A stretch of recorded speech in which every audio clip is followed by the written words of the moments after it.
Boas-vindas, pessoal, no nosso podcast da Wadawane. Eu sou a Grace Fransman e basicamente a gente está aqui com uma convidada super especial para falar sobre uma temática que é muito importante quando a gente está falando de empreender, já que a gente precisa de equipes, a gente precisa de um RH bem consolidado. Então a temática hoje é empreendendo no RH nesse setor, então tendências e desafios, histórias com a nossa querida convidada de hoje, que é a Jennifer Coutinho, que ela tem uma trajetória fenomenal nesse setor, passou ali pela Secandidate, que fundou essa startup, e depois agora está na Gup. Então, se tu pudesse apresentar um pouquinho pra gente, seria ótimo. Claro, com certeza. Primeiro, agradecer o convite, né? Tô super animada, adoro contar essa história, e contar essa história para pessoas que a gente gosta é melhor ainda, né?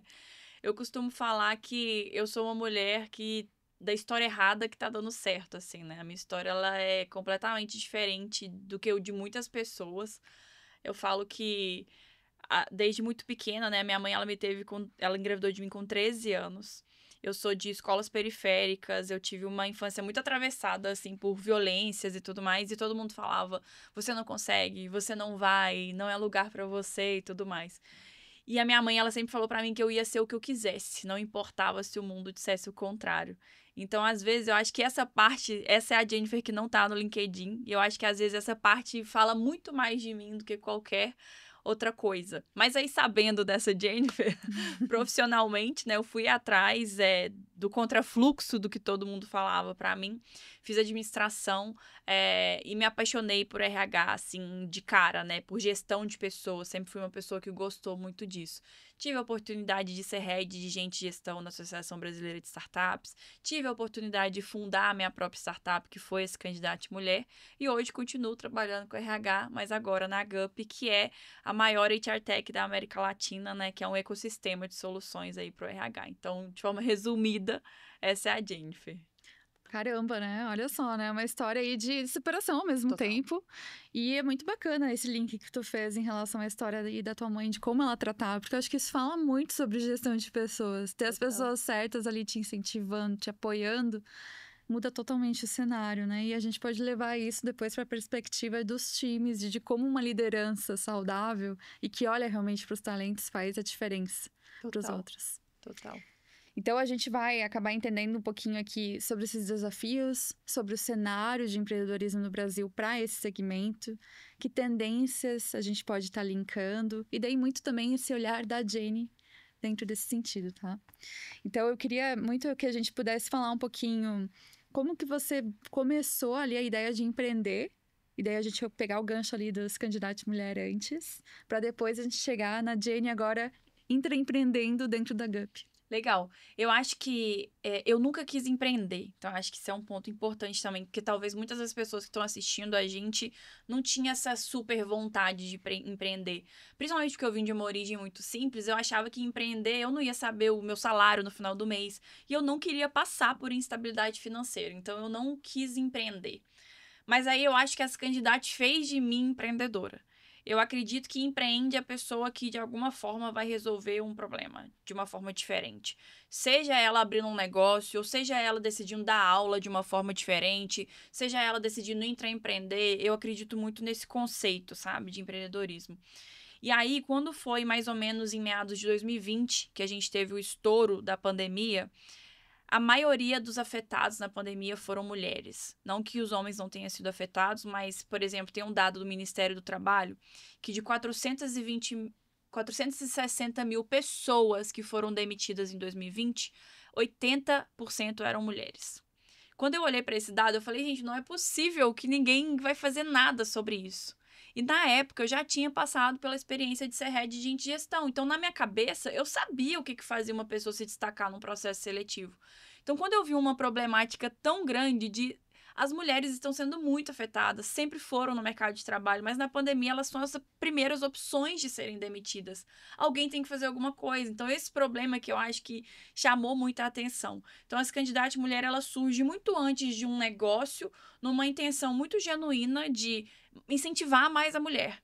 E ele tinha esse nome porque tem um outro dado que fala que nós, mulheres, nos candidatamos às vagas de emprego só quando a gente tem 100% dos requisitos, enquanto os homens fazem isso Sim. com 60%. Então, esse candidato era um grito de incentivar as mulheres a se candidatarem mais e também tentá-las ajudá-la naquele momento ali, né? Com o passar do tempo, o que era uma comunidade, o que era um grupo no WhatsApp, o que era uma página no Instagram, uma página no LinkedIn, foi tomando uma proporção muito grande. E como eu fiz administração, como eu trabalhei no mundo das startups, muitas pessoas começaram a falar assim para mim: Jane, você tem a faca e o queijo na mão. Jane, você tem a oportunidade de fazer disso um negócio. Muita gente gostaria de ter isso. Por que que você não faz isso? E eu falando: não, Grey. E eu falando: eu não quero isso, eu não quero empreender, eu vou ficar fazendo voluntariado. Então, ter essas pessoas ao meu redor que acreditavam muito no que eu estava fazendo e no meu potencial empreendedor me ajudou muito. E aí eu decidi abrir esse candidato. A gente ficou 4 anos no mercado, a gente impactou milhares e milhares de mulheres. A gente atendeu empresas gigantescas no Brasil e no mundo inteiro. Então, foi dessa forma que eu decidi empreender. Então, eu acredito que é muito disso, sabe? A gente quer resolver algum problema. Se a gente quer empreender única e exclusivamente, talvez por uma receita ou por um valor financeiro, talvez no final do dia um negócio não se sustente. Pelo menos é o que eu acredito muito, assim, sabe? Com certeza. E foi muito bacana como tu fez o link ali com a problemática, como essa problemática te tocou, porque Total. você atua com isso, pra ti te toca muito esse ponto. E como você foi aos poucos, né, estruturando. E aos poucos é importante também, né, para você alinhar ali as estratégias e o como se posicionar. Então, se puder Total. também falar, porque uma coisa é ajudar essas mulheres dentro desse mercado e que a gente sabe que tem outros percalços, não é, é bem mais dificultado em muitos aspectos. Então, como que foi também criar um time junto contigo de talentos ali para ajudar a operacionalizar essa operação inteira? Eu acho que o primeiro ponto é, eu sempre fui uma pessoa direcionada por dados e por metas. E toda hora você vai ver eu falando dessa história minha, da minha mãe. Por quê? Como eu tive uma criação muito simples, a minha mãe ela falava que a gente tinha que tirar 80% na escola. Se a gente não tirasse, não adiantava o Papa pedir pra gente ir no aniversário de um coleguinha que ela não ia deixar. Porque como a gente teve uma história assim, ela achava que o estudo é o que ia virar a nossa vida. Então, desde muito novinha, eu fui incentivada a bater meta, a cumprir os acordos, a ser muito disciplinada em relação a isso. Isso fez com que essas características ficassem em mim profissionalmente. Então, desde o dia 1 que eu criei esse candidato, ainda como um trabalho voluntário, eu tinha metas estabelecidas. No começo, era aquela meta que você chuta pra cima e você nem sabe direito se você tá chutando a meta certa. Mas eu tinha meta estabelecida. E ter a meta estabelecida desde o início fazia eu olhar se eu estava indo no caminho certo ou não. Então, por exemplo, quando eu lancei a comunidade, eu queria atingir X mil mulheres na comunidade. Quando eu lancei a página no Instagram, eu queria atingir X mil seguidores. E quando eu atingia isso, eu falava: olha, eu tô indo no caminho certo. Olha, tem alguma coisa que faz sentido. Então, eu fui muito cautelosa, assim, na criação dessa candidata. Eu trabalhava, então eu não estava disposta a 100% nessa candidata, mas eu fui colocando metas e cada meta daquelas parecia um checkpoint, assim. E cada vez que eu batia elas, ela enfatizava a importância do que eu estava fazendo e que tinha ali uma oportunidade de negócio. Então, acho que se pode ter uma dica para uma pessoa que está começando a empreender agora é a velha história lá da Alice no País das Maravilhas. Para quem não sabe o que quer, qualquer coisa serve, qualquer lugar vai servir. Estabelece alguns checkpoints para você ver se você está indo para o lugar certo, que eu acho que isso pode te ajudar. Às vezes a gente olha muito o fim e não olha o meio. E às vezes É o muito segredo está no meio. importante. Com De certeza. verdade, assim, sabe? Maravilha. E pensando muito no que você falou também, quando a gente está falando, né, de dicas de carreira, de quem está começando e que é muito difícil, além da tua mãe, que eu acho que foi um papel muito importante, como que foi essa virada de chave, né, para você acessar essas oportunidades? Porque a gente sabe que empreender no Brasil é complicado. Todo mundo fala, né, que se consegue empreender aqui, que empreende em qualquer lugar. Então, se tu puder também dar esse link pra gente. Eu acho que veio muito antes, né? Como eu sabia que eu não tinha indicação, eu não tinha as pessoas que... Minha família não é bem sucedida financeiramente, então eu não tinha essas coisas. E eu não acho que é um problema quem tem também, não. É só porque eu não tinha mesmo. Sim. Então, desde o início da minha carreira, antes mesmo das candidatas, antes mesmo da ABS, assim, desde a universidade mesmo, eu sabia que eu ia ter que me comunicar e me conectar muito bem com as pessoas. Hoje é mais famoso a gente falar de networking, mas pra mim, eu me relacionar com as pessoas bem era fazer com que no futuro elas lembrassem de mim. Então, por exemplo, durante toda a minha experiência em empreendedorismo, apesar de eu não empreender, eu trabalhei no Sebrae. Então, eu entendi muito, eu conheci muita gente legal no Sebrae, fiz bons relacionamentos. Eu trabalhei na Associação Brasileira de Startups, então eu nem imaginava que eu ia empreender no futuro. Mas eu fiz relacionamento com o investidor, com outros fundadores de startups. E às vezes a gente fica achando que para fazer um relacionamento ou network, a gente tem que querer alguma coisa da pessoa no outro dia. E eu não acho que é sobre isso. Eu prefiro achar que construindo relacionamentos genuínos, tanto essa pessoa pode precisar de mim quanto eu posso precisar dela, do que ter um objetivo de relacionamento. Então, quando eu decido criar a Se Candidate, essa rede de apoio que eu conheci antes, que eu estabeleci antes, foi muito forte. Não só a minha mãe.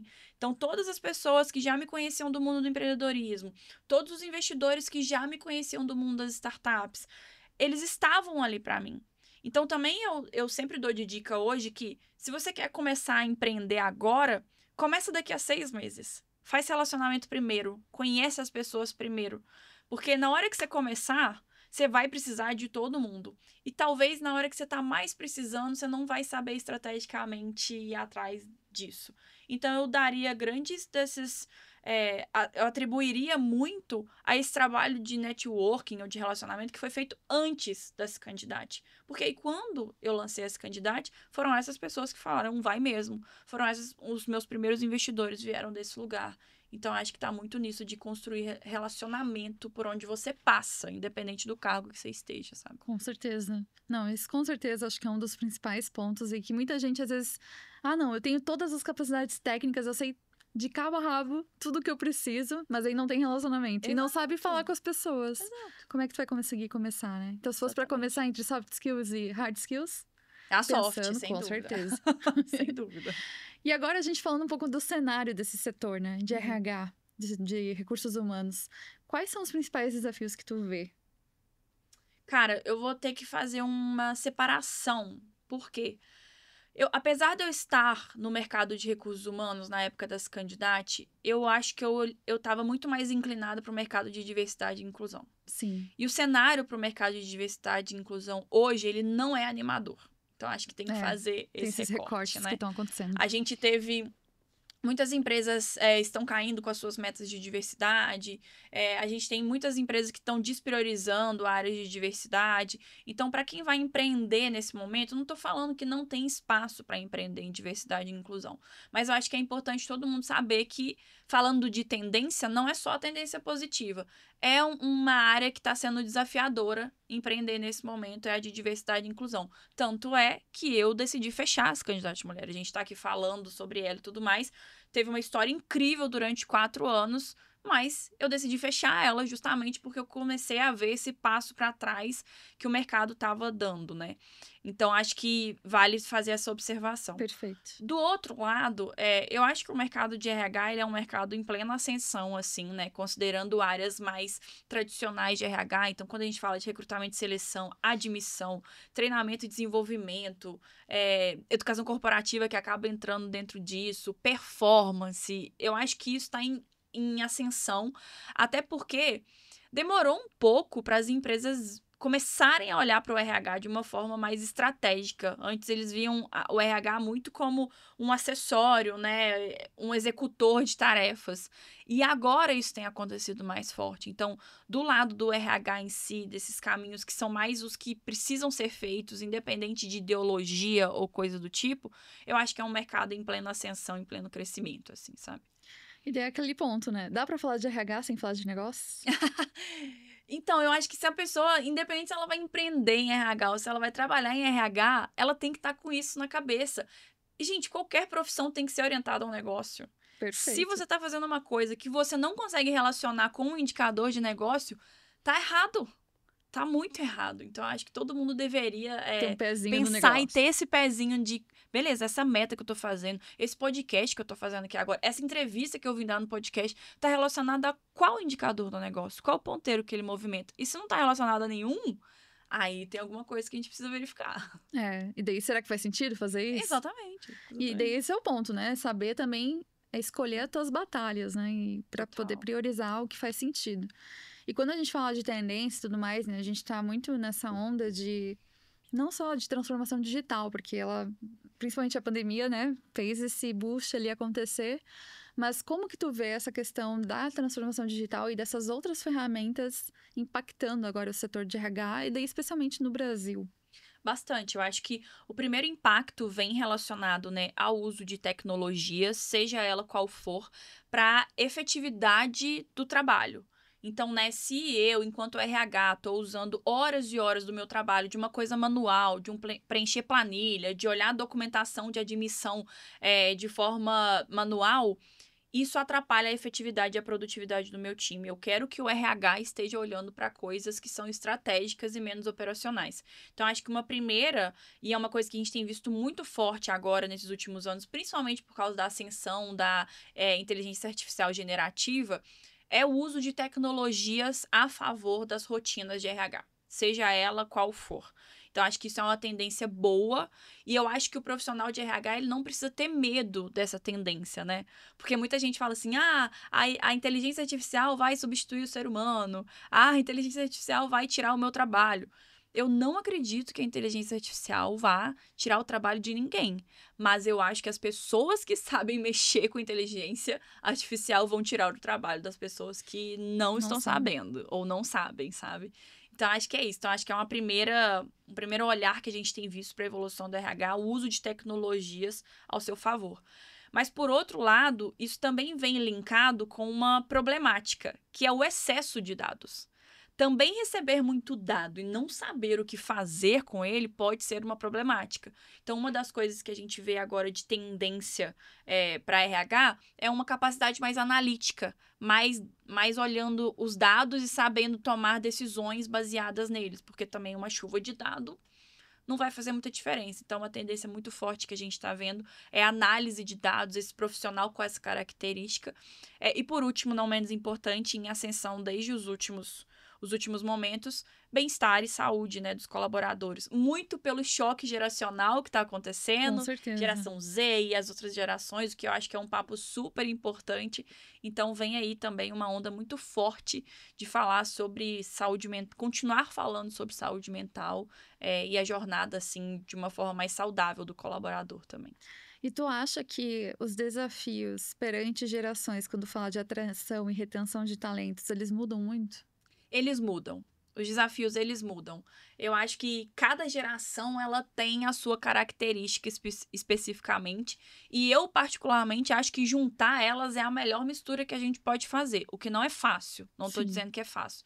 E os desafios mudam, sim. Então, se você vê gerações mais anteriores, baby boomers, até millennials mesmo, você vai ver uma galera que preza muito por estabilidade, uma galera que aprendeu muito que o trabalho tem que ser sofrido, tem que ser esforçado. E ela não vê um problema em relação a isso, né? Ela não acha que ser workaholic é um problema. E aí, quando você vê a geração Z, ela vem com uma pauta super importante de trabalhar menos, de poder aproveitar a vida, muitas vezes confundida, como se a geração Z não gostasse de trabalhar. Não é sobre isso. É que ela quer ter uma vida além do trabalho. Então, muda. Muda, sim, o comportamento, e eu acho que é um desafio do RH também, saber Equilibrar. lidar com isso e fazer as gerações se relacionarem, porque não tem mistura melhor do que você fazer as gerações se relacionarem e aí produzir coisas de consumo, de serviços, de soluções para todo mundo, né? Que agrade todo mundo. Com certeza. E a gente vê esse choque geracional, principalmente em lugares que tem, né, essa parte corporativa muito bem estabelecida. Essas Total. empresas mais tradicionais, né? Claro que quando a gente tá falando de startup, às vezes muda um pouquinho Sim. esse cenário, mas a gente pode também fazer esse link agora até para pensar nessas diferentes possibilidades, porque é importante a gente sempre linkar com o tipo de cliente que a gente está falando. Então, se a gente vai criar qualquer solução para RH, Uhum. para quem que vai ser teu público? É muito amplo. Você tem que fazer esse recorte. Perfeito. Então, como a gente fazer esse recorte, essas necessidades, como que hoje, dentro da Gup, por exemplo, vocês olham para esses gaps de oportunidade? Putz, acho que aqui esse produto estava para esse cliente, mas agora já está mudando. Perfeito. E isso é muito importante porque, por exemplo, hoje lá na Gup, a gente tem um ecossistema de soluções para RH. Muita gente conhece a Gup pela Gup Recrutamento e Seleção. Só que existe a Gup Educação Corporativa, a Gup Admissão, a Gup Clima e Engajamento e a Gup Performance. E aí, é curioso falar disso, porque as pessoas falam, eu quero empreender em RH. Em RH. Aonde que você quer empreender em RH? Porque RH é um universo muito grande. Então, é muito importante você entender qual é a persona, né? Quem é a persona que a gente cria, que é quem você vai vender. Então, por exemplo, se eu estou vendendo um produto de recrutamento e seleção, eu vou ir para áreas que são de recrutamento e seleção. Não adianta eu procurar alguém de RH de DHO, que é Desenvolvimento Organizacional, e tentar vender uma ferramenta de recrutamento e seleção. Se eu estou vendendo uma ferramenta de performance, eu tenho que procurar profissionais de RH que trabalham com gestão de talentos. Não adianta eu procurar o recrutador e querer vender uma ferramenta de performance. Então, acho que uma boa dica é entender qual é, dentro do leque amplo do RH, quem é a pessoa que você quer vender, qual é a área que você quer vender, e aí você pode estudar um pouquinho mais. Pô, nessa área que é mais formada por homens, por mulheres, profissionais que têm entre 30 e 35 anos, ou não, é um profissional mais maduro, é um profissional mais jovem, mas eu diria que é um diferencial muito importante entender a persona, assim, de para quem você quer vender, porque também dar tiro para tudo quanto é lado pode fazer você desfocar e você não chegar exatamente onde você quer ir. E agora fazendo um paralelo com as candidatas mulher, porque vocês tinham dois públicos principais ali para atender, então B2C e B2B, né?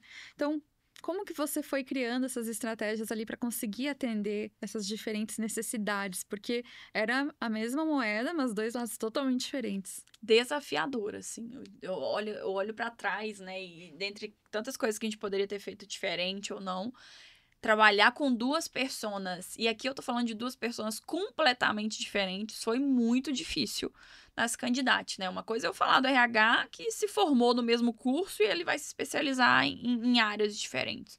Outra coisa é a gente falar de públicos completamente diferentes.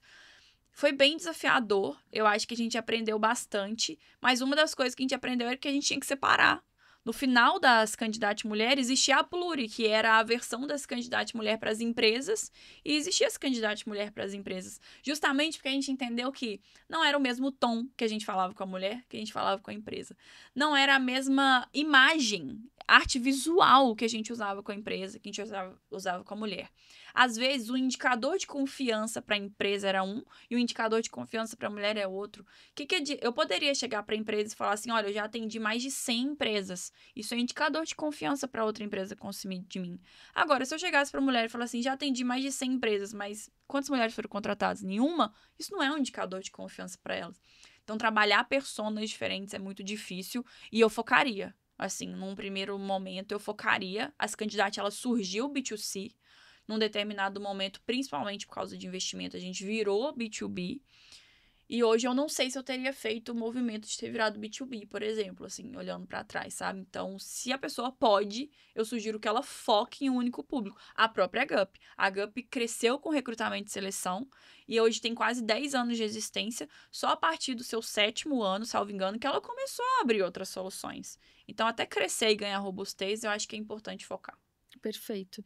Agora, até falando um pouquinho de investimento e olhando para essa parte de RH e talentos. E eu gosto de falar talentos, acho que você também concorda, do que a gente falar de colaboradores ou empregados, porque é isso, né? No final do dia, por mais que a gente tenha tecnologias, a gente precisa das pessoas certas e a gente valorizar elas do jeito como elas são, né? Para fazer essa solução acontecer. Então, se tu pudesse olhar ali também dentro da ótica dos candidatos mulheres, se tiver algum pretexto para falar da GUP, pode trazer também. Mas olhando ali como que foi importante essa gestão bem consolidada de talentos para chegar nos resultados que precisava, porque mesmo o teu produto, né, ele falava sobre gestão de pessoas. Então, como que isso tudo foi muito importante e como essa métrica também é vista por esses fundos de investimento e os investidores. Eu acho que isso é muito importante. Um dos primeiros slides em qualquer deck de investimento que você vai fazer é apresentando o seu time, é apresentando quem são as pessoas que estão construindo esse negócio de você, junto com você, porque eu acredito em você enquanto fundadora, mas você não vai conseguir fazer nada disso sozinha. Então, quem é que são as pessoas que estão ao seu redor? E aí eu acho que liderança é uma palavra muito importante que precisa ser trabalhada, independente de você ter cargo ou não. Eu acho que liderança é quando você influencia as pessoas, seja lá como for, para atingir algum objetivo, sabe? E se você não tá conseguindo influenciar, capacitar essas pessoas para fazer isso, você, enquanto líder, tá fazendo alguma coisa errada. Não é a responsabilidade da pessoa, não é a responsabilidade dela se manter engajada. Você tem o seu papel enquanto líder disso. E nas candidatas, eu acho que o que me ajudou muito foi ter um propósito muito forte. Então, a gente queria empregar muitas mulheres. Então, muitas outras mulheres se aproximavam da gente com esse propósito. Eles acreditavam nisso todos os dias, independente da gente ter dificuldade ou não. Então, ter um objetivo comum entre o time, eu acho que é um fator Sim. primordial. E aí, a partir disso, estabelecer uma relação, né, da maneira como você lidera, cada um tem a sua maneira, mas de muita confiança e de muita transparência, assim. Nas candidatas, quando as coisas estavam ótimas, todo mundo sabia, mas quando as coisas estavam terríveis, todo mundo sabia também. A gente tinha uma gestão super transparente, a gente tinha gestão aberta de caixa. As pessoas sabiam o nosso runway, sabia que é o tempo, né, que a gente ainda tinha de existência. Então, por um lado, isso afasta pessoas que não gostavam desse ambiente, o que tá tudo bem, mas permanecia perto as pessoas que estavam ali, sabe? Então, acho que não existe um playbook ou um manual de se fazer liderança. Mas eu acho que qualquer uma das maneiras que a pessoa for fazer liderança, ela tem que pensar na melhor maneira de ser transparente com o seu time e de fazer esse time se manter engajado, inclusive nos dias difíceis. Então, acho que esse foi o que. Isso que foi o diferencial, assim, nas candidatas e nos outros times que eu liderei também, eu acho. Com certeza. E daí, quando os investidores, se você puder falar um pouquinho desse processo, quando foi com esse candidato, e daí olhando também essa questão de talentos, né? Não, aí já é outra coisa. Assim, aqui tem que ser um podcast à parte, mas brincando disso, né? A decisão de investimento ela é muito difícil também para quem é fundador de startup, né? Não sei se você que tá assistindo aqui vai empreender especificamente em tecnologia. Eu não queria ser startup também no começo, eu ia ser um negócio tradicional. Só que quando você quer impactar em escala, em grande número, às vezes você vai precisar da tecnologia e para isso você precisa de dinheiro. Caso você não tenha o seu, você vai precisar de outras maneiras de conseguir dinheiro. Então, o investidor, ele sempre vai tentar entender como que o seu negócio está ligado, né, à sua aspiração e onde você vai crescer, como o seu time é capaz ou não de entregar o que você está prometendo e como esse negócio vai se tornar rentável para ele no final do dia. Não adianta a gente romantizar aqui e pensar que o investidor vai investir em mim porque ele acredita no meu negócio. Sim, ele acredita no seu negócio, mas ele quer que ele renda. Ele tem que dar multiplicadores financeiros. Então, ele vai sempre analisar essa gestão nisso e outros fatores que ele vai analisar, né? Como que tá o mercado, como que o mercado está reagindo em relação ao RH nesse momento, no meu caso, diversidade e inclusão na época.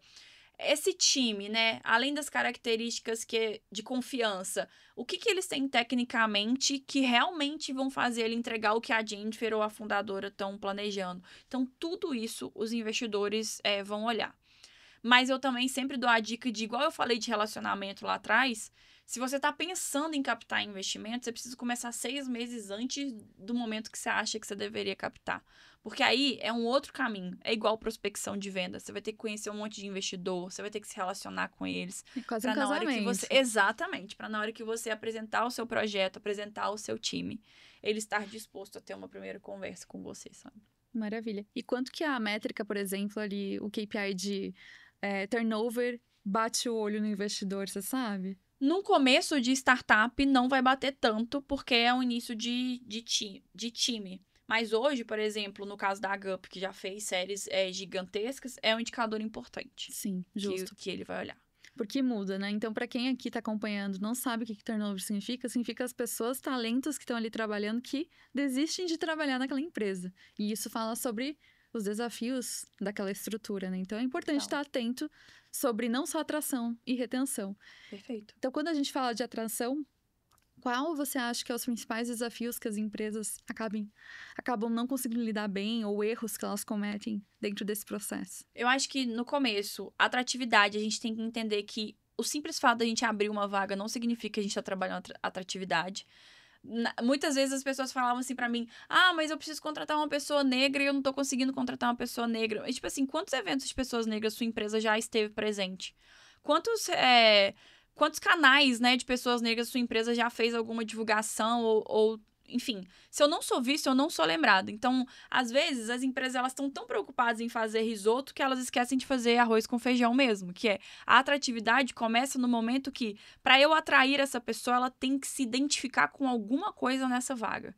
E se eu não me relaciono com esse tipo de pessoa, talvez ela não vai se candidatar na minha vaga mesmo. Eu tenho pavor, Cris, quando alguém fala lá, ah, eu abri uma vaga e ninguém se candidatou. Assim, você divulgou no canal certo? Você fez algum esforço de divulgação disso? Então, acho que, assim, o primeiro problema de atração, pra mim, é as empresas não fazerem o básico e quererem fazer processos seletivos mega elaborados, e aí tem dinâmica, e aí tem case, mas não faz o básico de uma boa camada de divulgação, um bom job description bem feito, com as informações completas e tudo mais. Então, acho que os desafios de atratividade permeiam pelos desafios de divulgação e comunicação das vagas hoje, sabe? Perfeito. E acho que é importante até fazer um paralelo pelo que você trouxe, porque isso deve ser uma das reclamações que vocês mais acabam recebendo, por ser uma plataforma ali que está ajudando, né, a inserir pessoas no mercado.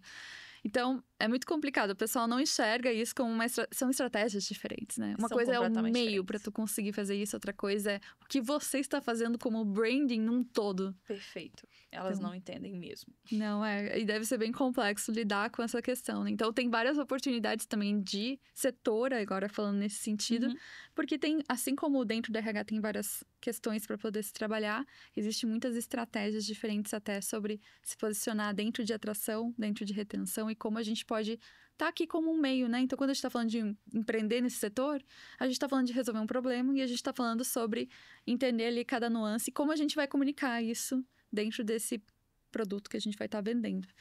Então, e é complicado, porque as pessoas não entendem, as pessoas não estão ali, mas também com muita paciência para ler sobre as coisas, Total. né? Então, outras questões de desafios também que a gente está vivendo, né? Dessa era de tudo é muito rápido, tá aqui para ontem. E quer consumir informação muito rápida, a gente não consegue se aprofundar num conteúdo, num curso. É perigoso mesmo. A gente tá vivendo tempos difíceis nesse sentido. É verdade. De profundidade, né? Tá tudo muito raso cada vez mais. Então, se você puder também falar assim, agora a Jenny olhando, né, para as empresas com quem você trabalha e já viu, porque você já lidou com um monte. Quais são os principais erros, assim, que você olhou assim, não é possível? Cara, já teve empresa que eu fui revisar job description que não estava sendo revisada há 15 anos. E que não olhava para aquilo, tinha ferramenta que nem tinha mais, sabe? Então, assim, eu acho que o começo de tudo é revisar os seus processos hoje, sabe? E eu entendo que às vezes a gente tá tão atolado no dia a dia com as nossas demandas que uma coisa dessa pode parecer, daqui a pouco eu olho. Mas talvez é uma coisa que tá lá na listinha do daqui a pouco eu olho que é isso que vai acontecer, que vai ser o problema da atração. Então, eu já passei por situações, desde job descriptions que não são vistos há muito tempo, já passei por situações onde o RH nunca consegue entregar um candidato perfeito para a pessoa gestora. E nunca vai existir uma pessoa perfeita. Eu acho que é um desafio do RH também conseguir negociar com a liderança dele, né? Conseguir mostrar para a liderança, argumentar com a liderança e tudo mais. Então, acho que eu já vi muitas vezes onde a gente entregou shortlists, assim, incríveis. Mas faltava alguma coisa. E aí, nunca ia ter ninguém perfeito. Então, a gente viu muitos casos desses.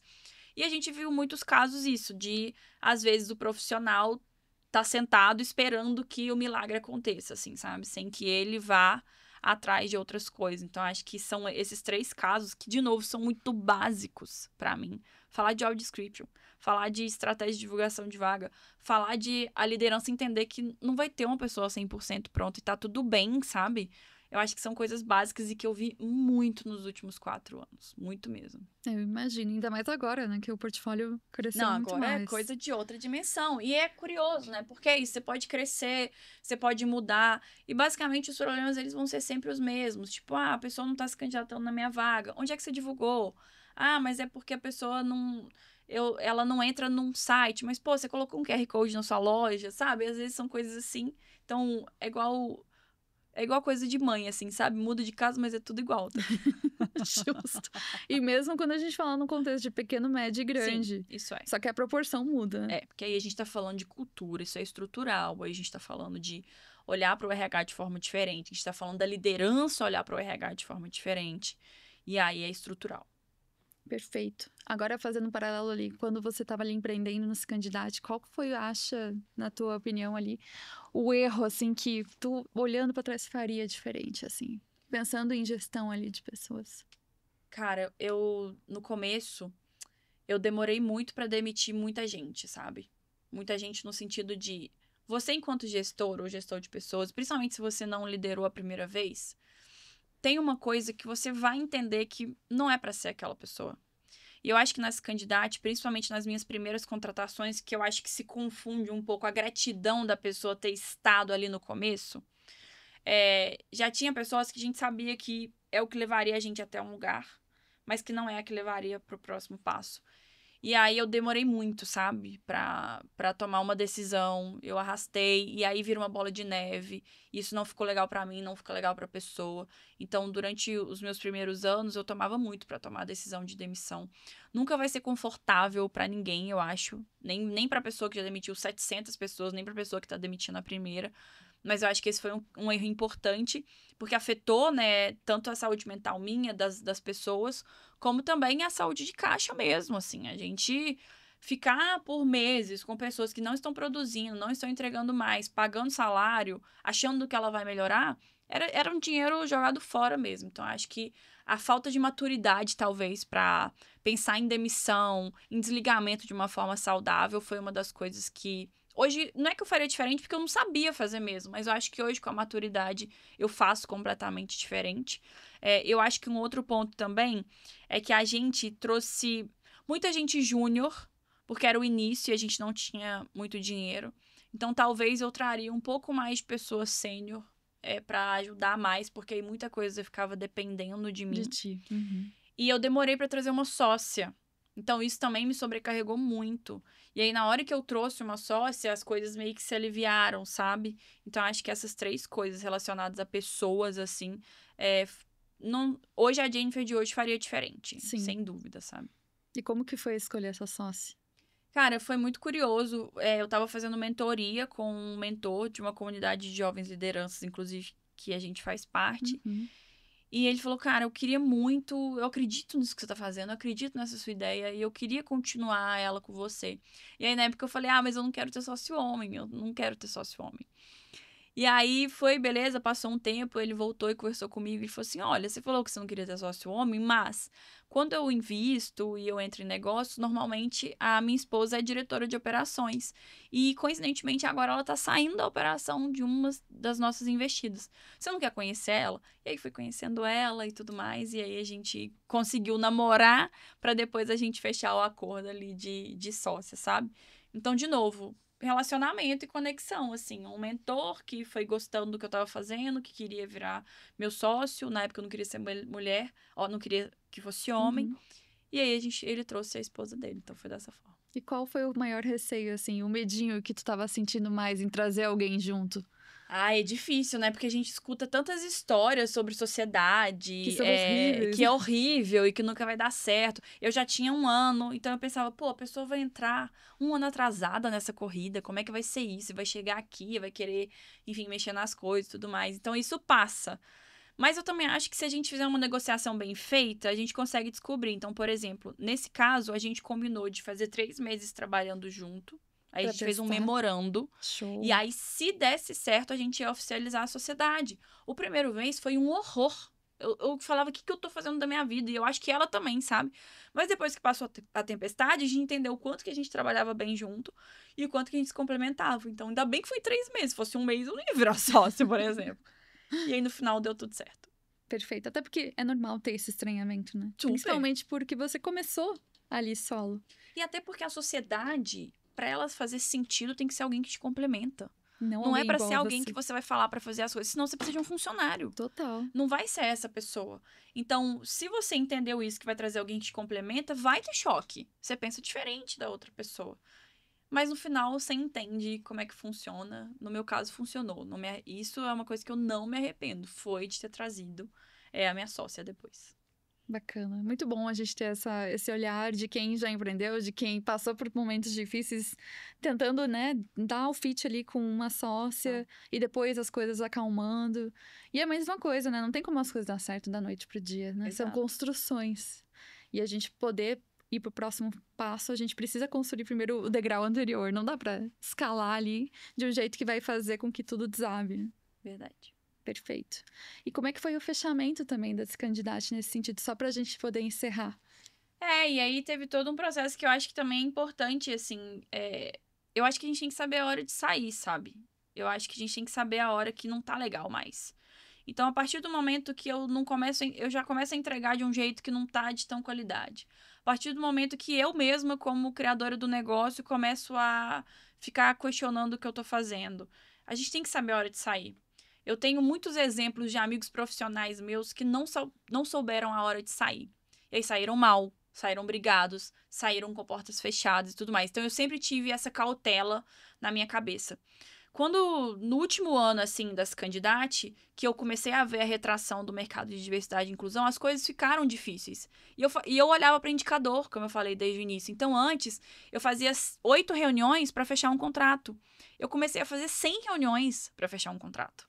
O que eu tinha de meses de caixa começou a diminuir.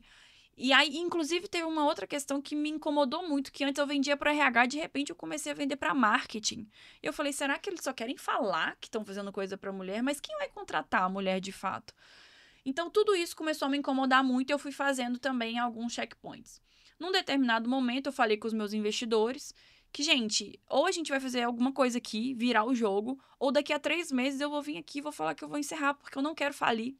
Eu não quero ter dívida, eu não quero sujar meu nome com a comunidade de mulheres que a gente construiu e nem com vocês. Então, ou a gente vai fazer alguma coisa diferente ou eu vou encerrar. E na época, eu podia virar consultoria. Só que é saber o seu limite também. Eu, Jennifer, não queria trabalhar com consultoria. Aí a gente tentou, todo mundo tentou muitas coisas, mas realmente a gente não conseguiu virar o jogo naqueles 3 meses. Passados 3 meses, eu fiz uma reunião com eles e falei, então, igual eu falei há 3 meses atrás, eu tô anunciando que a gente vai fechar. E como foi muito bem comunicado o tempo todo, lógico, teve toda uma comoção e etc. Mas eles sabiam o que era a minha decisão. E aí eu acho que foi um grande aprendizado também, porque você não vê lugares que falam sobre o fechamento de startups. A startup desaparece e aparece a pessoa trabalhando em outro lugar. Eu não tinha referência. Então, na minha cabeça era, então eu vou virar referência para fechar. Perfeito. Porque alguém vai ter que procurar essa história. A gente documentou, a gente foi no Pequenas Empresas, Grandes Negócios e deu uma entrevista exclusiva sobre isso e tudo mais. E aí foi dessa forma, foi muito difícil, assim, nossa, gosto nem de pensar de como que foi, mas foi da melhor maneira que eu acho que a gente poderia fazer e a gente deixou todas as portas abertas, a gente só apagou a luz. E foi assim que a gente encerrou esse candidato, por enquanto. Muito bom que você está disposta a contar essa história, porque com certeza muita gente está nesse papel e nesse lugar, e saber que existe meios de fazer isso de forma saudável, Sim. minimamente saudável, ali você consegue realmente criar uma outra trajetória, um outro contexto, né? E ser esse exemplo para as pessoas, acho que isso é muito bacana, que você faz lindamente. Então eu queria agradecer tu ter aceito o nosso convite, de estar aqui com a gente, e a Odawane sempre vai estar aí de portas abertas pra gente co-criar esses momentos aí em conjunto. Obrigada, Jenny. Eu que agradeço. Se o pessoal que tá assistindo gostou também, comenta qual parte da história que quer ver parte 2, né? A gente volta aqui, a gente Olha fala em só. outros canais, mas vai ser um prazer e eu acho que a mensagem que eu deixo é essa, sabe? É o que eu falei lá no início. Independente se você tá querendo empreender, se você quer mudar o rumo da sua carreira, você vai conseguir fazer isso. Só que você tem que tapar o barulho, né, ao seu redor, porque muitas pessoas vão falar que você não consegue, que você não vai, que não é lugar pra você.